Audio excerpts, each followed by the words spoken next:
So this particular spot, I surfed it 5 years ago, I think was the last time. It only comes in at flood stage. It wasn't quite as high as it is now. You need, basically a catastrophic flood event for it to come in. The dangers of the river are pretty, numerous. You don't want to have any ropes. That's a big no-no. There's things called a strainer, like right down here. Your board can get stuck in a secondary wave, so you're surfing one wave, there's often a wave behind it. Your board can get stuck in there and you can flow into your board and get knocked out. There's also foot entrapment, where you never want to put your feet down in a flowing river because your feet could get wedged in a rock or something and the current pushes you over. People often drown that way too. So the risks abound.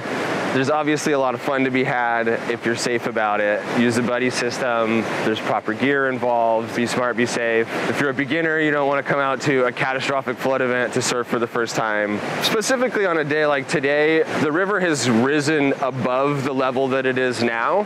So it's pulled a lot of trees and debris off of the banks as it gets higher. I hate to even use the word, but it's safer because we know that most of the debris has been pulled off and flushed down the river already. So if we saw the river rising again, it would be cause for concern knowing that there's going to be more debris getting pulled off the banks and pushed down the river. Today, we're watching the gauge pretty frequently throughout the day even to make sure that there's no spike or, something to be aware of that is coming at you down the river. Between the three of us here, we have well over 50 years of whitewater experience on rivers. That's kayaking, rafting, and surfing.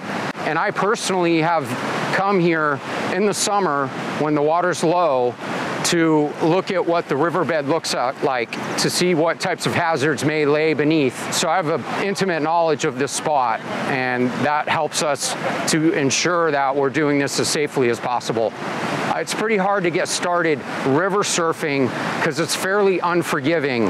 And if you don't have river experience, the current is a lot to deal with.